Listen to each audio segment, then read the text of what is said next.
Hello everyone. तो हम आज बात करने वाले हैं खेसारी लाल यादव जी का 2023 का देवी गीत कब आएगा और कौन से राइटर का पहले खेसारी लाल यादव जी की आवाज़ में आपको सुनने को मिलेगा।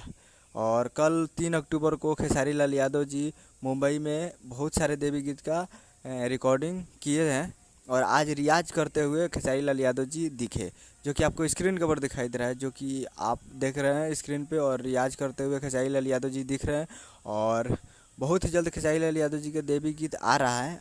और हिट मशीन खेसारी लाल यादव जी और अखिलेश कश्यप जी का बहुत ही जल्दी देवी गीत आप लोग के बीच में देखे के मिली।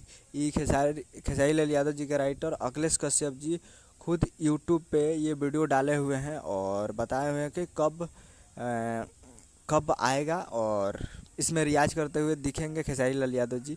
तो आप इस वीडियो को जाकर अखिलेश कश्यप ऑफिशियल पे जाकर देख सकते हैं और आपको रियाज करते हुए खेसारी लाल यादव जी दिखेंगे। तो उम्मीद जताया जा रहा है कि 7 से 8 अक्टूबर को आपको देवी गीत देखने को मिलेगा। उम्मीद करूँ कि वीडियो अच्छा लगा तो चैनल को सब्सक्राइब। मिलता है अगले वीडियो में। जय हिंद, जय भोजपुरी।